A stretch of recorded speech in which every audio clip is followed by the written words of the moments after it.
Primeira epístola do apóstolo Pedro, capítulo 4, versículos 1 e 2, depois o versículo de número 14. Tá bom? Todos encontraram, digam amém. Leiamos, portanto, a palavra de Deus que nos diz assim: Ora, pois, já que Cristo padeceu por nós na carne, armai-vos também vós com este pensamento, que aquele que padeceu na carne já cessou do pecado. Tem algumas traduções que diz já completou do pecado. Para que no tempo que vos resta na carne, não vivais mais segundo as concupiscências dos homens, mas segundo a vontade de Deus. Verso de número 14. Se pelo nome de Cristo sois vituperados, bem-aventurados sois, porque sobre vós repousa o Espírito da glória de Deus. E você diz amém? Glória a Deus. Podeis tomar assento em nome de Jesus. Meus irmãos, eu quero vos falar nesta noite sobre o seguinte tema: princípios para uma vida vitoriosa segundo a vontade de Deus. Vou recapitular: princípios para uma vida vitoriosa segundo a vontade de Deus. Nós sabemos que tudo que conquistamos nesta vida é pela graça e a misericórdia de Deus. No entanto, precisamos entender que não podemos negligenciar os princípios estabelecidos por Deus para uma vida vitoriosa. Ninguém é vitorioso segundo a vontade de Deus se não obedecer os princípios, eu diria os padrões estabelecidos por Deus através da sua palavra. E nós precisamos entender muito sobre esse tema e até aprender também, porque, veja bem, quando as coisas tudo estão correndo completamente bem na nossa vida, nós cultuamos ao Senhor de uma maneira. Quando tudo está fluindo perfeitamente bem, quando tudo está nos seus devidos lugares, parece que a gente tem uma outra forma de adorar a Deus. A gente tem mais alegria, a gente tem mais prazer, a gente tem mais contentamento. Mas basta o vento soprar o contrário na nossa vida, que o nosso comportamento muda radicalmente. E um desses princípios que a palavra de Deus estabelece é você obedecer a Deus e entender a causa do sofrimento que você está passando. Deus permite sim que nós soframos por amor a Ele. Deus permite que a sua igreja passe por provações, até porque foi Ele que disse lá no Evangelho de João, capítulo 16, versículo de número 33. Ele diz: olha, tenho-vos dito isso, para que em mim tenhais paz. Aí ele diz, no mundo tereis aflições. Jesus não fala de uma possibilidade, ele faz uma afirmação. Ele diz, no mundo tereis aflições, mas tende bom ânimo, eu venci o mundo. Tem gente que acrescenta esse versículo e diz: e vós vencereis também. Isso não está escrito, mas há possibilidade de nós vencermos também, se nós guardarmos estes princípios que estão na sua palavra. Sabe que eu estou muito preocupado, porque no meio da igreja hoje tem surgido falsos pastores, falsos ensinadores, né? Eu ouvido sobre os coaches, os coaching, eles estão por aí. Pastor, o que é coach? É você receber uma teologia de um coach, para você encarar as coisas completamente diferente. Ou seja, os coaches, eles são aqueles que dão a ideia de que são bem-sucedidos e são grandiosos, e eles treinam outros a aspirarem coisas grandes da vida. Eles inflam você, eles inflam o seu ego para você se sentir o máximo. Ou seja, se você fizer esse curso, você vai crescer na terra, você vai ser grande. Por que eles dizem isso? Porque para eles hoje ser pequeno é ser medíocre. Para eles serem grande é que é o tal. Então existe no meio da igreja, já tem pastores que estão trazendo esse treinamento para suas igrejas, dos coaching. E eles estão ensinando que as pessoas têm que ser bem-sucedidas, e que quando uma pessoa está inserida numa dificuldade, também na área financeira, ou que não cresceu, é porque ela não tem o conhecimento. Olha, eles dizem: ninguém deve aceitar, irmão, ser comum. Eles dizem isso, que ninguém deve aceitar ser comum. Por quê? Porque para eles ser comum é medíocre. Então, eles colocam na mente da pessoa: eu quero crescer. Mas eu pergunto, crescer no quê?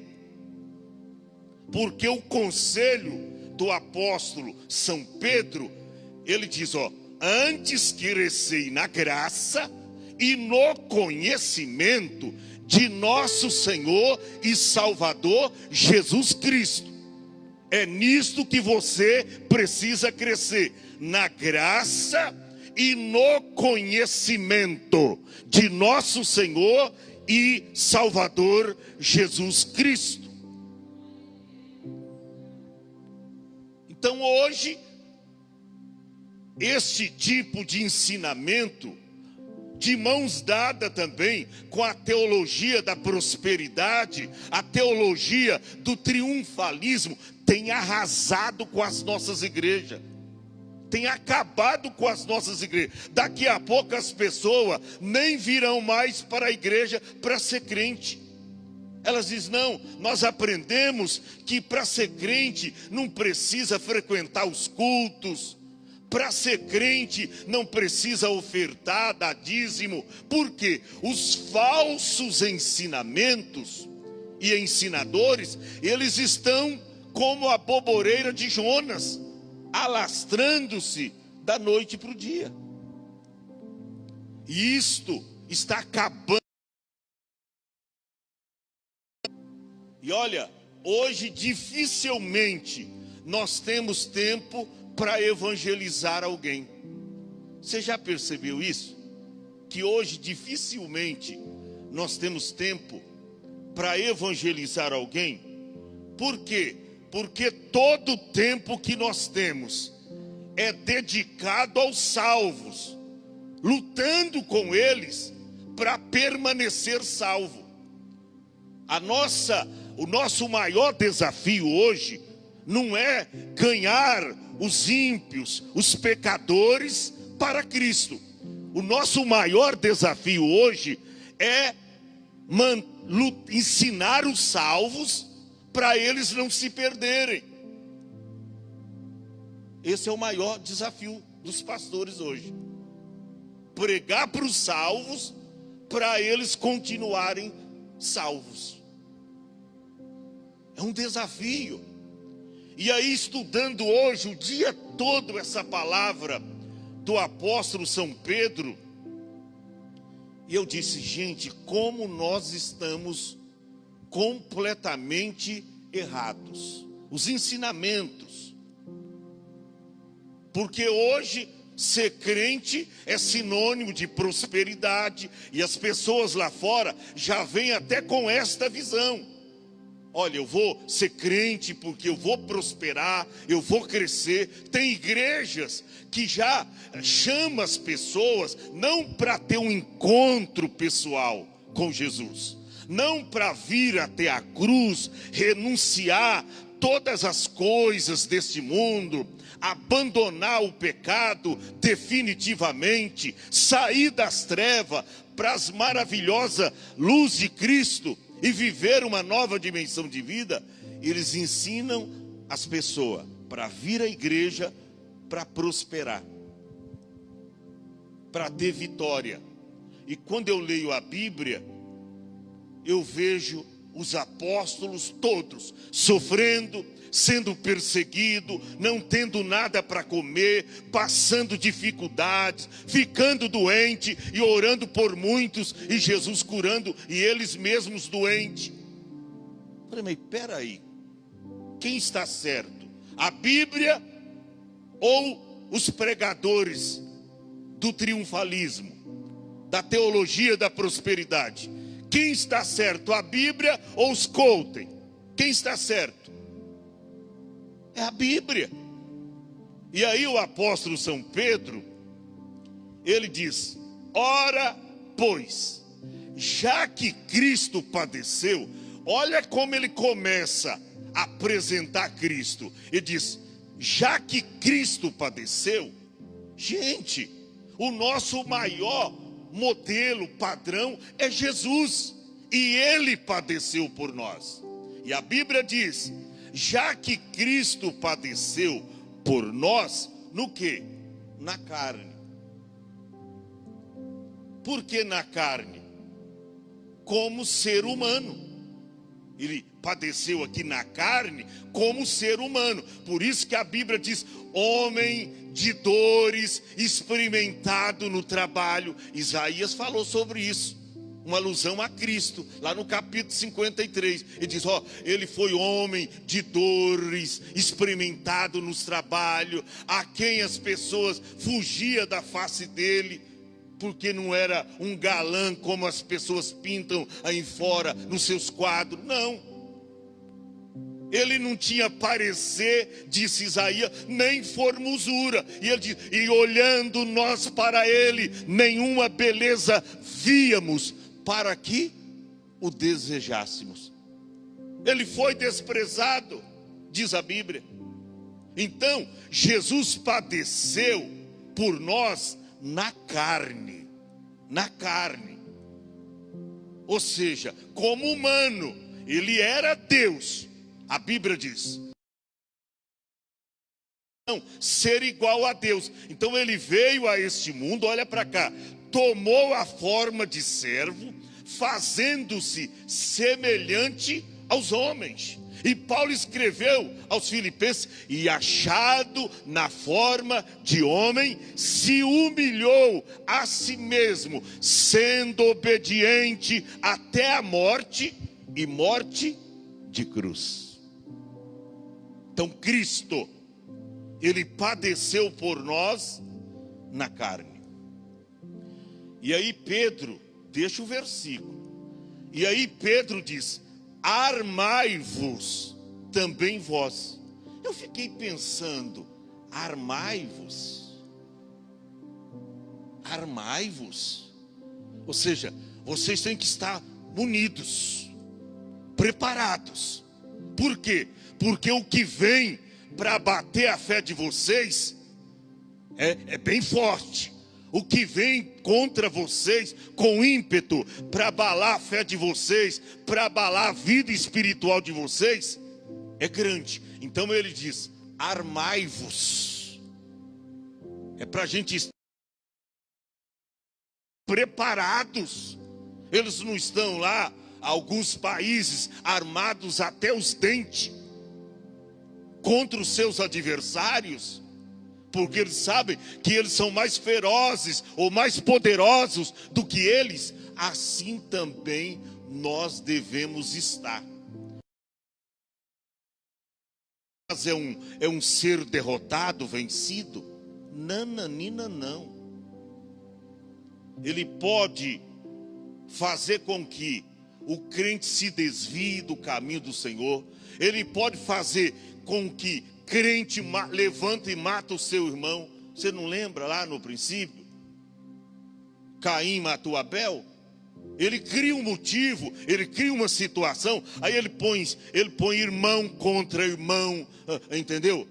O filho se levanta contra o pai, a nora contra a sogra. A Bíblia diz, Jesus fez uma conclusão dizendo: e os inimigos do homem serão os da sua própria casa, serão os da sua própria família. O diabo faz isto. Então, se a gente não se armar aqui, eu busquei a referência, é o que diz lá em Efésios 6:10. É isso. É você se revestir de toda a armadura de Deus, tá? Está escrito para você se revestir de as astutas ciladas. Não temos que lutar contra a carne e contra o sangue, mas sim contra os principados, contra as potestades, contra os príncipes das trevas desse século, contra as hostes espirituais da maldade. Aonde que eles habitam? Nos lugares celestiais, até dentro da igreja. Então os nossos combates não são fáceis. Por isso que Pedro nos aconselha dizendo: armai-vos também vós com este pensamento. Com este pensamento. Volta sempre no versículo. Eu quero deixar a igreja inteirada do que Pedro propõe para nós aqui. Olha aqui, Pedro foi aquele que lá atrás negou Jesus, que lá atrás foi repreendido por Cristo, e não só uma única vez, várias vezes, mas agora galgado de experiência, preparado agora para não só viver os ensinamentos de Cristo, mas ensinarem a outrem. Agora ele se levanta dizendo: ora pois, já que Cristo padeceu por nós na carne, armai-vos também vós com este pensamento. Aí, depois dos 2 pontos, ele diz: que aquele que padeceu na carne. Você vê, só no mesmo versículo, para não deixar nenhuma dúvida, Pedro expõe dizendo, diz que em cima, Cristo padeceu por nós na carne, e no mesmo versículo, ele diz que aquele que padeceu na carne já se... Ou seja, ele venceu o pecado. Ele venceu o pecado. Só que ele padeceu. Ele padeceu. Às vezes nós pensamos que uma vez liberto para sempre. Uma vez cristão, uma vez crente, crente para sempre. Não, irmão, não. Nós somos como um móveis deste. Tá limpinho, bonitinho, porque hoje alguém chegou aqui, passou um pano, tal, limpou. Daqui 2, 3 dias, mesmo que esteja tudo fechado aqui, vai estar tudo diferente. Poeira vai acumulando. A nossa vida é assim, vem vindo, acumulando a poeira do pecado. Daqui a pouco nós estamos sujos. É por isso que tem a água limpa, que é a palavra, para nos limpar. Uma vez salvo, não é salvo para sempre, não. Sempre você tem que chegar diante de Deus. Senhor, eu quero ver como eu estou diante de Ti. Por favor, não me deixa se equivocar, porque está escrito, Senhor, na sua palavra, que o coração do homem é enganoso mais do que todas as coisas. Então, Senhor, até os pecados, você lembra da oração do salmista? Ele orou dizendo: Senhor, até os pecados que me é oculto, me revele, Senhor, porque eu quero confessar a Ti. Gente, está na hora de nós nos limparmos. As mãos que desejam limpar uma pessoa, primeiramente precisa estar limpa. Se você quer libertação para alguém da sua família, os seus amigos, primeiramente você precisa estar liberto. Nós precisamos estar libertos.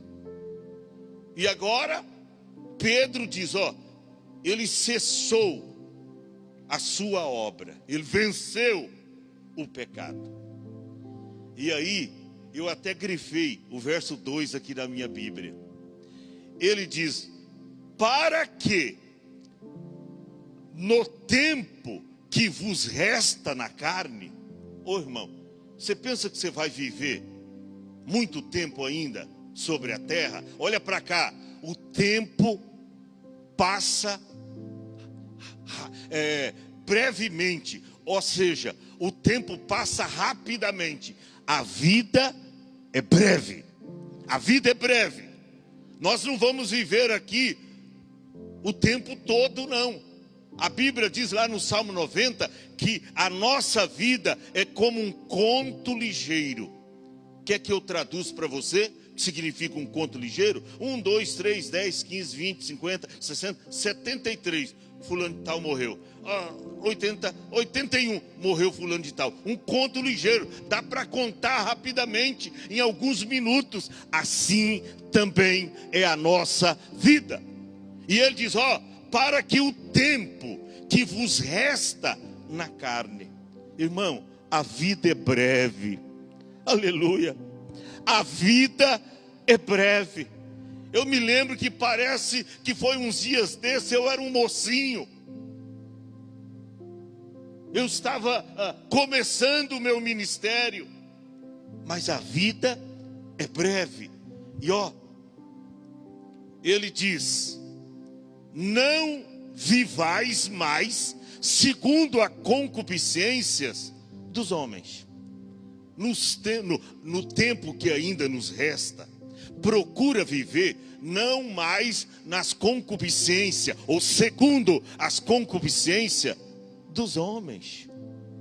Procure melhorar a sua vida com Deus. Procure ter uma vida de santidade, de obediência, uma vida de renúncia, uma vida abnegada com Deus. Procure. Por quê? Porque Jesus pode vir a qualquer momento.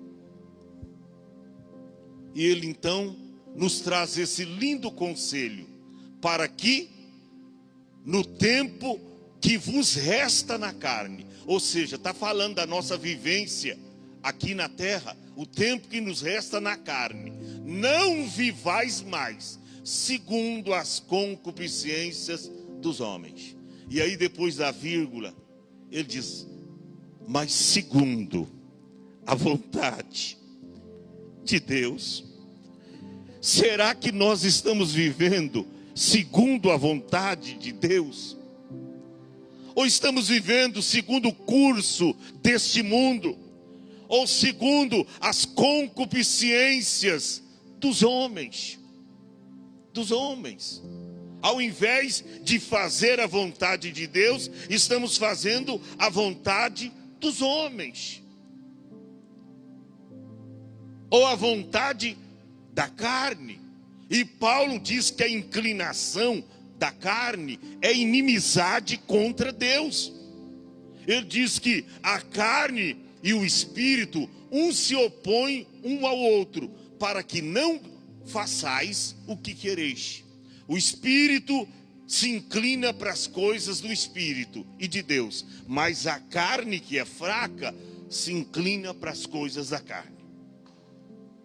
Por isso, ele diz, viva segundo a vontade de Deus. E eu pergunto, o que é viver segundo a vontade de Deus? Não é a pessoa fixar residência e dizer, eu tenho que fazer isso, eu tenho que me preparar para aquilo, eu tenho que me... Não, é a pessoa com os olhos fitos no céu, esperando a qualquer momento a chegada de Cristo. Quantas vezes você se projeta em fazer isso, em fazer aquilo, em comprar isso, em comprar aquilo. Você faz tantos planos, mas você não está vivendo segundo a vontade de Deus. Viver segundo a vontade de Deus é viver para Deus. Paulo diz, o meu viver é Deus, o meu viver é Cristo. E ele diz, e se eu morrer, eu não estou perdendo nada, absolutamente nada. O viver de Paulo era Cristo. Viver segundo a vontade de Deus é você viver uma vida para Cristo. Viver uma vida para Cristo. E olha, nesse quesito, nós estamos muito a desejar.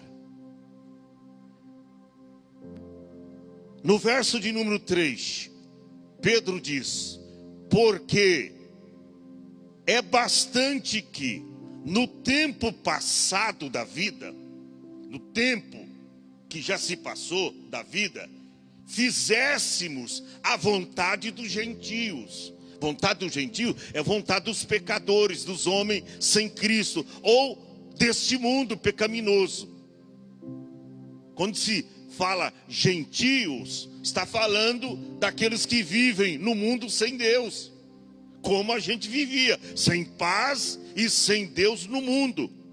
E aí ele diz, porque já bastante que no tempo passado da vida, fôssemos ou fizéssemos a vontade dos gentios, andando em dissoluções. Olha como a gente andava. Olha como a gente andava em dissoluções, concupiscência. O que é concupiscência? Prazeres pecaminosos. O que é, pastor? Concupiscência. Prazeres pecaminosos. Ou seja, é você aceitar o que a sua carne deseja. Isso é concupiscência. A Bíblia fala a concupiscência dos olhos, a concupiscência da carne e a soberba da vida. 3 coisas. Concupiscência dos olhos, da carne e da vida. Aí o apóstolo São João diz, fugir destas coisas. Foge destas coisas. Então, andando conforme o que? As dissoluções, concupiscência, borracheiras ou chocarrices, dizem algumas versões, né? Chocarrices. Que mais? Glutonaria. É aquelas pessoas que demasiadamente, não é que Deus não sabe que você tem que se alimentar e comer, mas quando se fala de glutonaria, é comer demasiadamente. Tem gente que come, e quem sabe, parece tudo o que ele ganha para comer, só para comer. É os glutões da vida, ou glutão, tá? Glutão, come tanto, chega a fazer até mal. Assim você nunca vai emagrecer. Comendo tanto, você não consegue. Não consegue, mano. Não consegue. Glutonaria. Bebedices. E abomináveis idolatria. Parece que tudo isso acontece hoje na igreja de Jesus, infelizmente. Bebedice.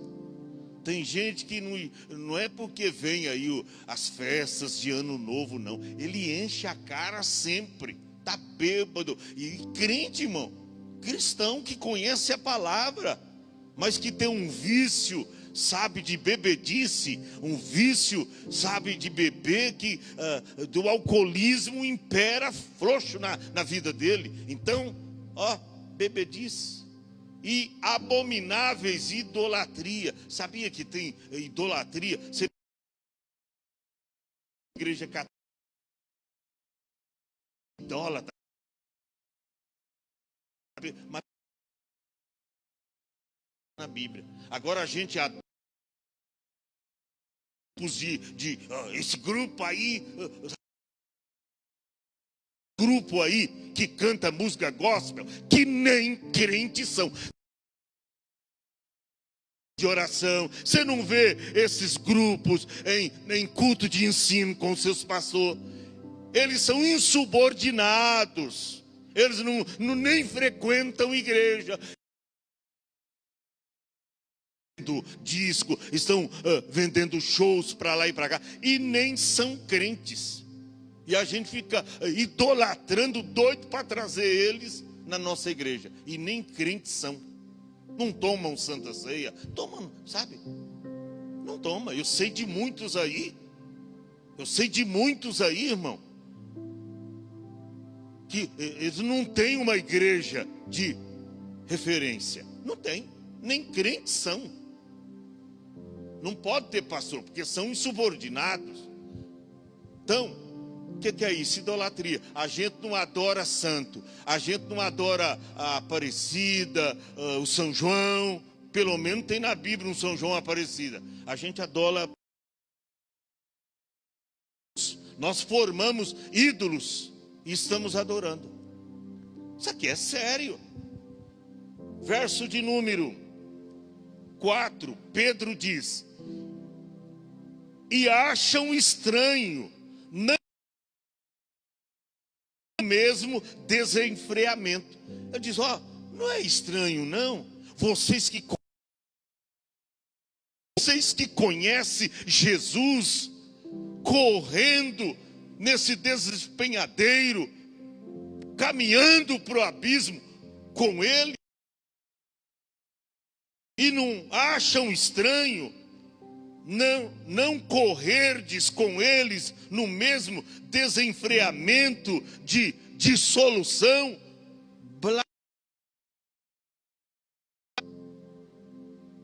blasfemando de vós. Hoje eu vi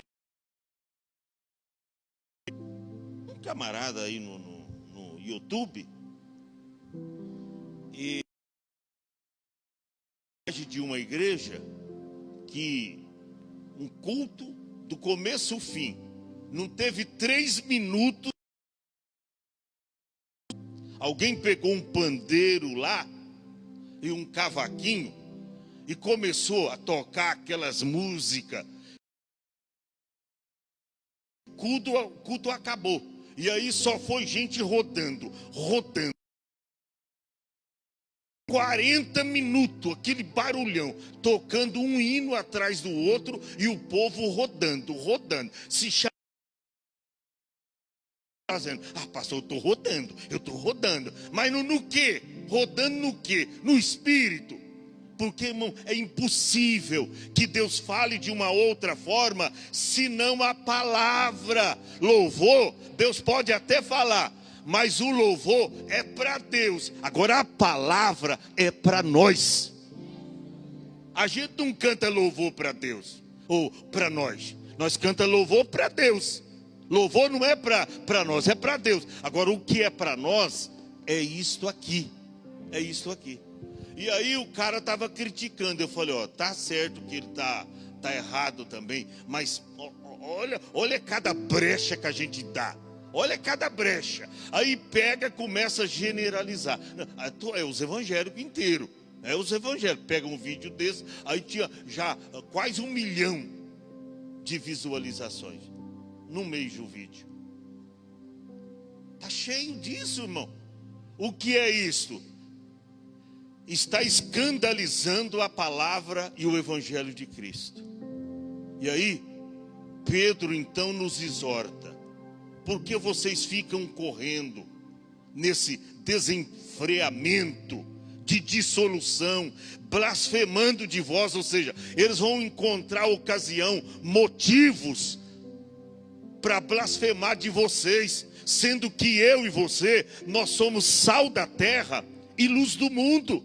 Nós temos que dar bom testemunho. A igreja precisa dar bom testemunho lá fora. Agora, se eles veem um motivo, eles já são blasfemos. Eles já são blasfemos. E vê um motivo para blasfemar, aí a porta se abre. Versículo de número 5.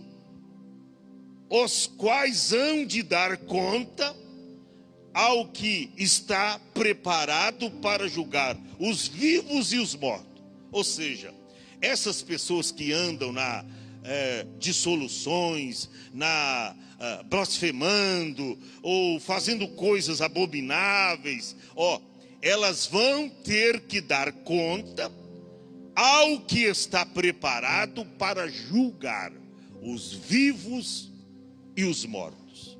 Verso 6. Porque por isso foi pregado o evangelho também aos mortos. Ou seja, para que ninguém apareça inocente diante de Deus. Você sabia, eu estava dizendo, hoje ninguém, estava dizendo para Renata, irmã Renata, irmã do Caio, ou mãe do Caio, melhor dizendo, que não tem mais ninguém inocente no mundo que possa dizer: eu nunca ouvi a palavra. É por isso que eu persisti com essas lives, porque, irmão, a pessoa está no trabalho, ela vai ter lá um amigo que não é crente, e o amigo está falando de Jesus para ela. Ela tem um perfil nas redes sociais, é impossível que ela não tenha 3, 4 amigos que são crentes, e ali eles postam uma mensagem de Deus, um banner, um vídeo, e ela está por ali, mesmo com curiosidade, está ouvindo. Ninguém mais passa por inocente. Diante, eu nunca ouvi a palavra, eu nunca ouvi o evangelho, nunca. É por isso que o último sinal do arrebatamento da igreja, ou para o arrebatamento da igreja, você sabe qual que é? É a palavra sendo pregada nos 4 cantos da terra. E eu tenho plena certeza que o evangelho já está chegando a todas as pessoas. Por isso eu creio que Jesus está voltando. Irmão, é através de lives, é através de gente pregando, distribuindo folheto, é gente falando de Jesus. Parece que Deus até pega uns que tem coragem mesmo e vai lá para aquela Praça da Sé, e ali o cara começa a pregar, parece doido. Alguém chama ele de doido. Não é doido não, irmão. É Deus usando as pessoas para anunciar a tua palavra, para que naquele dia ninguém venha dizer: eu nunca ouvi a palavra, eu não ouvi o evangelho, por isso eu não me tornei crente. Ninguém se justificará perante esse juízo. Ninguém. Aí diz: para que na verdade fossem julgados segundo os homens, tá? Segundo os homens, na carne, mas vivessem segundo Deus em espírito. Então, o evangelho está sendo pregado, se foi pregado até para os mortos, até para os mortos. A palavra está sendo anunciada. A palavra está... E aqui também tem uma referência aos mortos aqui. É porque nós um dia morremos para o pecado. E aqui teve pessoas que depois que recebeu o evangelho, morreu. Então ninguém, tanto os vivos como os mortos, ninguém possa vir justificar diante de Deus que não ouviu a verdade. Ninguém. Ninguém. No verso de número 7. E já está próximo o fim de todas as coisas. Irmão, se você entendesse como está próximo o fim de todas as coisas, e como está perto o momento do arrebatamento da igreja, você não perderia nenhum culto daqui para frente. Você não ia perder nenhum culto, você não ia perder nenhuma oportunidade de evangelizar alguém, de falar do amor de Cristo para alguém, porque Jesus está às portas. E Pedro, já naquele tempo, no ano 62 ao 68 depois de Cristo, que ele escreveu essa epístola, ele diz, e já está próximo o fim de todas as coisas, portanto, sede sóbrios e vigiai. Hoje, mais do que nunca, requer-se de cada um de nós vigilância, cautela dobrada. Cautela dobrada. O diabo, ele não dormita, ele não dorme. A gente dorme, mas o diabo, ele trabalha 24 horas por dia e ainda faz hora extra. O diabo não dorme, você dorme, ele não. E ele está lutando para nos derrubar. A Bíblia diz no 1 Pedro 5, versículo 8, que o diabo, vosso adversário, meu adversário, teu adversário, ele anda em derredor, bramando como leão, querendo nos tragar, buscando a quem nos tragar. Aí Pedro diz, cuidado, resistir firmes na fé. Resiste firme na fé, sabendo que esses mesmos problemas, essas mesmas aflições, elas se cumprem também com os nossos irmãos que estão no mundo, espalhados por esse mundo de Deus. Eles estão enfrentando isso. Então a gente tem que vigiar e orar a todo momento. Verso 8. Mas sobretudo, disse Pedro, tende ardente caridade. Eu já disse que caridade é o amor colocado em prática, tá? Isso é caridade, uns para com os outros, porque a caridade cobrirá uma multidão de pecados. Tem um diferencial. Esses dias, foi ontem, alguém me mandou um vídeo. Ele foi editado, evidentemente, ou por um espírita ou pela Igreja Católica. E ele colocava lá, sem caridade não há salvação. Mandaram o vídeo para mim, sem caridade não há salvação. Aí eu escrevi, tá muito bonito, muito lindo o vídeo, mas ele não é verdadeiro. Porque não é sem caridade não há salvação. Efésios 2, 8 e 9 diz que pela graça sois salvos, por meio da fé. Isso não vem de vós, é dom de Deus. Efésios 2 e 9 diz, não vem das obras, para que ninguém se glorie. A gente não pratica boas obras ou caridade para ir para o céu, ou para sermos cidadãos do céu. Nós praticamos boas obras sim, porque Jesus nos salvou, e sendo salvo, a gente pratica boas obras. A gente não pratica boas obras para ser salvo. Nós praticamos boas obras porque nós somos salvos. Bem explicado. Aí eu falei, tá errado. E aí a pessoa, é verdade. Eu mandei os versículos e o texto. Falei, lê na Bíblia, tá errado. E ele estava espalhando o vídeo. Muito bonito. Distribuindo cestas básicas para as pessoas, tal. Mas isso qualquer religião do mundo faz. Os religiosos. Mas isso não vira. Tem que aceitar Jesus, tem que fazer a vontade dele, do Pai.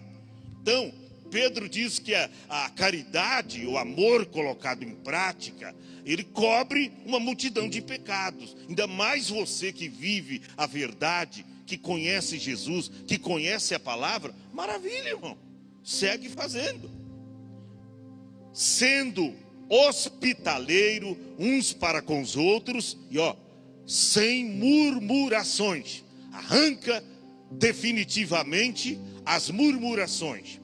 Cada um administre aos outros com o dom como recebeu, como bons dispenseiros da multiforme graça de Deus. Então é a gente agora administrar o dom. Cada um recebeu um dom peculiar de Deus. Você tem um dom, trabalhe nele, use ele para ganhar alguém, para levar alguém a Cristo. Não faz como aquele camarada que recebeu o talento, cavou na terra e escondeu o talento do seu senhor. Granjeie, trabalhe com o dom, o talento que Deus te deu. Pastor, mas não me dão oportunidade? Não é, gente, isso aqui, falar que o nosso campo missionário é lá fora, lá é o nosso púlpito, lá é o lugar da gente contagiar e ganhar almas para Cristo e trazer para cá para ser lapidada, né, transformada por Jesus através da palavra. É desta forma. Versículo de número 11. Se alguém falar, fale segundo as palavras de Deus. Por isso que eu digo, esse negócio de coaching, esse negócio de teologia de prosperidade, triunfar, aí para o inferno, com toda a riqueza adquirida. Mas a igreja lá dentro está abarrotada, eles estão arrebentando. 99% não é crente. Está ali só para crescer financeiramente, para prosperar. Não tem vida no altar. Não tem vida com Jesus. Não tem vida. Eu não tenho nenhuma leve, nenhuma pequena dúvida a respeito desses movimentos que eles estão fazendo. Tem igrejas assim, mas satisfazendo o ego das pessoas, não fazendo a vontade de Deus. Então, cada um fale. Se alguém tem o dom para falar, fale segundo as palavras de Deus. Não fale de si mesmo, não. Se alguém administra ou administrar, administre segundo o poder de Deus, ou o poder que Deus dá, para que em tudo Deus, não nós, ou a igreja, ou o nome da denominação, em tudo Deus seja glorificado por Jesus Cristo, a quem pertence a glória, o poder para todo o sempre. Aí Pedro diz, verso 12: amados, não estranheis a ardente prova. Você está pensando que nesses últimos tempos não vai vir prova dura em cima da igreja? Vai vir. Eu estava vendo uma matéria lá no Rio de Janeiro. Foi aprovado agora o mês de outubro passado, agora o ano passado, uma lei proibindo os crentes a falar de Cristo no meio da rua. Está lá. E o irmão deputado falando, aprovaram, eles têm a maioria lá, os petistas, e aprovaram a lei lá no Rio de Janeiro, proibindo a gente falar do Evangelho de Cristo. Isso é uma perseguição. Você pensa que não vai vir tempo de sofrimento? Mas a Bíblia diz, não estranheis a ardente prova que vem sobre vós para vos tentardes. Tentardes aqui é para vos provar ou testar, como se coisa estranha vos acontecesse. Alguém diz, mas coisa estranha, eu sou fiel a Deus, não estou perdendo culto na igreja, estou à luz da palavra, consciência limpa. Por que está acontecendo isso comigo, com a minha família, na minha casa? Gente, Deus prova o justo. Mas por que Deus prova o justo? Para que ele seja mais justo ainda. A Bíblia diz assim, que quem é santo seja santificado ainda. Agora quem é sujo, suje-se ainda. É isso que diz a Bíblia. Por isso que Deus prova você. Você diz, meu Deus, eu estou com a cara enfiada na provação. Eu não saio da provação. Eu venço uma, já tem 3 na fila me esperando. Glória a Deus, está vencendo. É porque o poder de Deus está te ajudando. Porque o poder de Deus aperfeiçoa em nossas fraquezas, em nossas limitações. Então, ele diz, não estranha. Por quê? Porque isso vai acontecer, disse ele. Aí no verso 13, ele diz, mas alegrai-vos. Gente, não é para mim chorar não, quando vem a luta, as provações, as aflições, não. Ele diz, mas alegrai-vos. Alegrai-vos pelo fato de serdes participantes do quê? Das aflições de Cristo. Ou seja, não é para mim reclamar se eu está vindo a luta. Não é para mim espernear. Não é para mim revidar a situação. É para mim o quê? Se alegrar.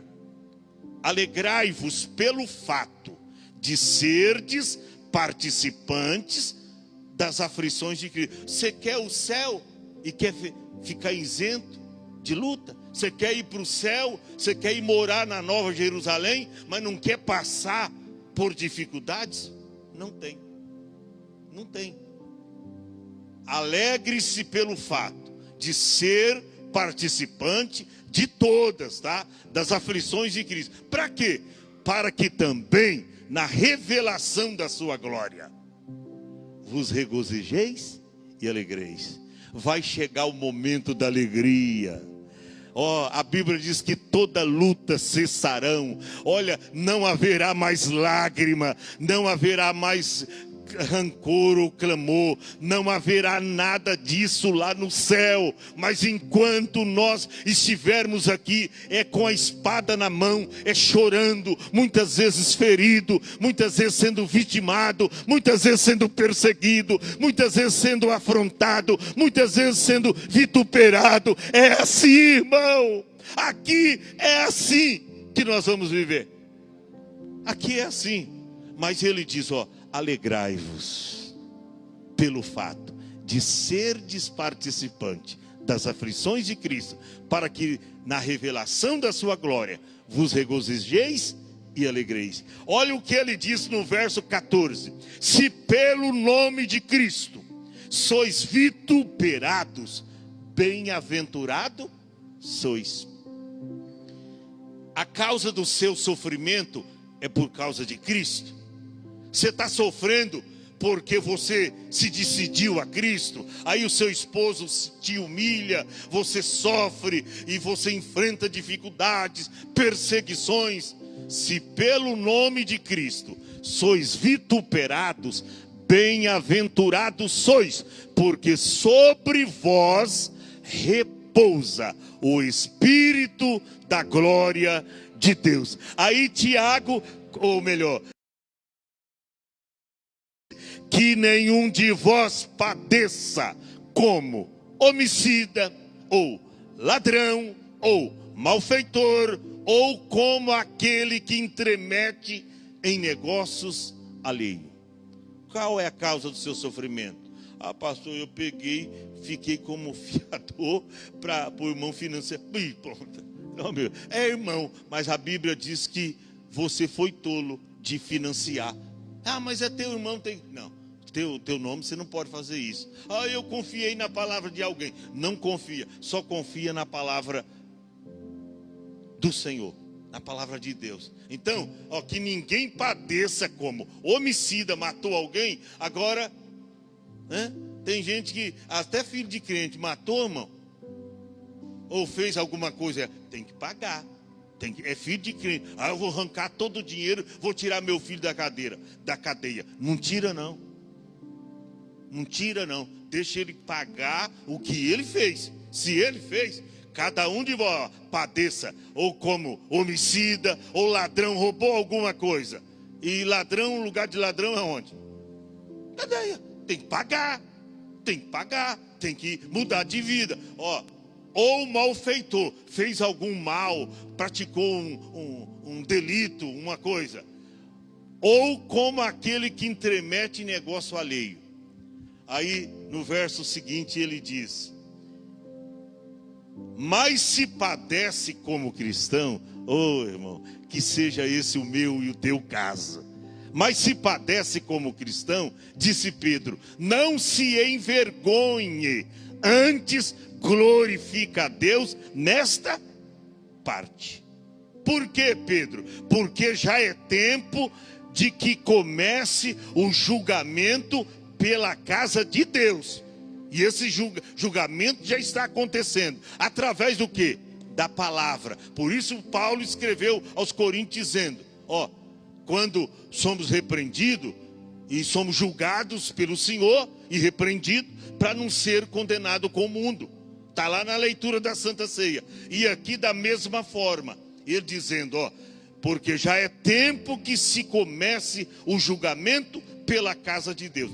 E se primeiro começa por nós, irmão, primeiro nós, qual será o fim daqueles que são desobedientes ao Evangelho de Deus? Se o justo apenas se salva, onde aparecerá o ímpio e o pecador? Então, Deus não vai tratar uma medida com um e outra medida, é a mesma medida. É a mesma medida, a mesma punição e a mesma misericórdia para com todos. Então eu finalizo aqui, irmão, vamos praticar esses princípios para uma vida vitoriosa. Mas como essa vida vitoriosa? Não é segundo o que os homens vê uma vida vitoriosa lá fora. Uma vida segundo a vontade de Deus. Vamos fazer de tudo para a gente não perder aquilo que nós recebemos. O bem maior. Qual é o bem maior? A salvação. Para mim, irmão, não tem outro bem maior. Paulo escreveu dizendo à igreja de Corinto, ele disse, se esperarmos do mundo, tão somente nesta vida, nós somos os mais miseráveis de todos os homens. Se você esperar de Cristo só nesta vida, tá? Nós somos os piores. Então o que a gente tem que fazer? Você que conhece a palavra de Deus, você que conhece a Jesus, fique firme, não se desvie. Você sabia que a condenação para quem desvia, excede a do pecador? Excede. Segunda epístola de Pedro aqui, vê lá, capítulo de número 2, segunda Pedro 2, versos 20 ao 22. Quer ver? Só para terminar.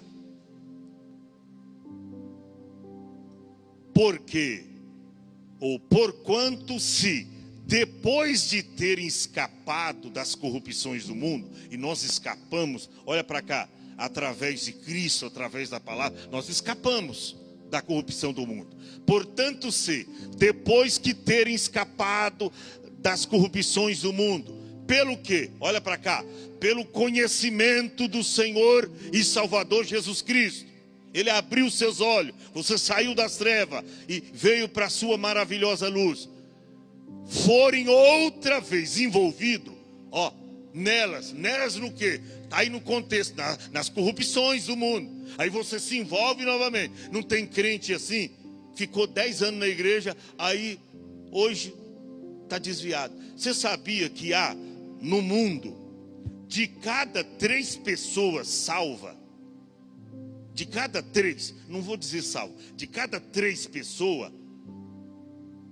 2 são desviadas. De cada 3 no mundo, 2 são desviadas. De qualquer denominação. Mas se chegar uma rodinha de 3, você vai ver.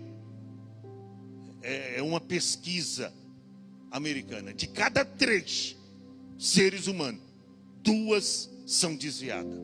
Infelizmente. E aqui, o que eu conheço de pessoas aqui, eu ando na rua, esse aí já foi da igreja, esse aí eu batizei, esse outro aceitou Jesus na igreja. Portanto, porquanto se, depois de terem escapado das corrupções do mundo, pelo conhecimento do Senhor e Salvador Jesus Cristo, e forem outra vez envolvidos nelas e vencido, você envolve, né?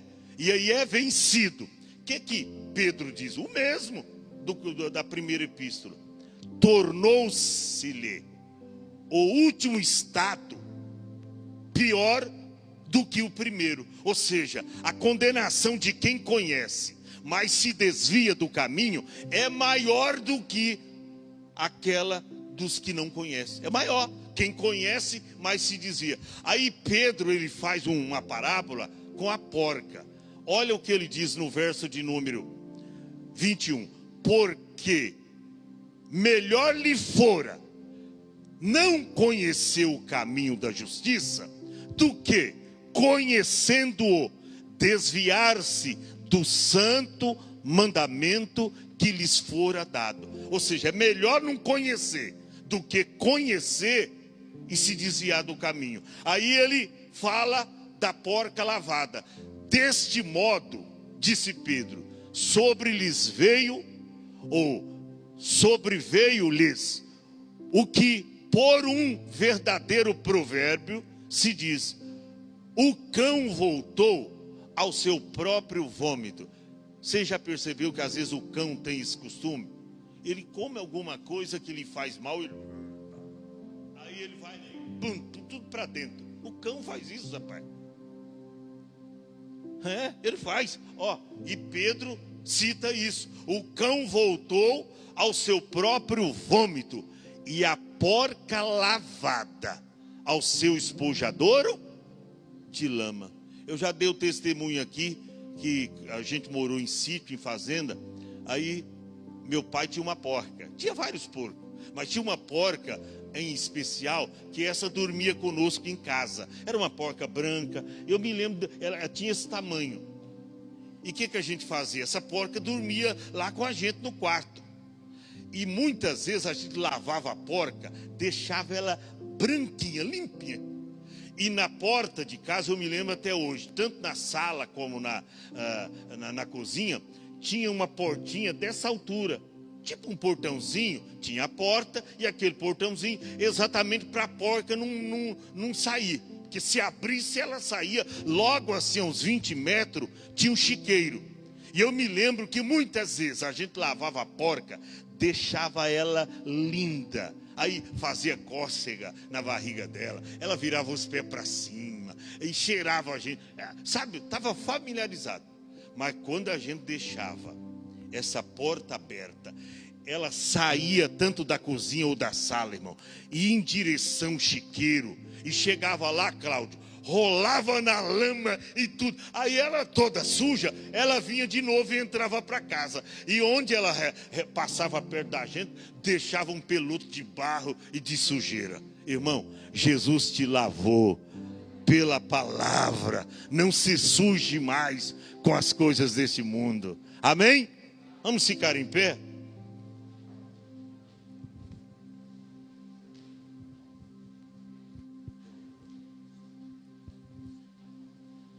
Glória a Deus.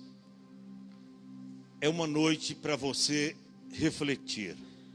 É uma noite para você entender os princípios para uma vida vitoriosa. A vida vitoriosa que eu conheço não é uma vida esplêndida, regalada, a seu próprio bel prazer. Uma vida de triunfo, de conquista. Você lembra, eu estava conversando com a irmã Vera sobre a parábola do rico e do Lázaro. Qualquer dia eu vou ensinar aqui. Você lembra o que aconteceu? O rico morreu e foi lá para o Hades.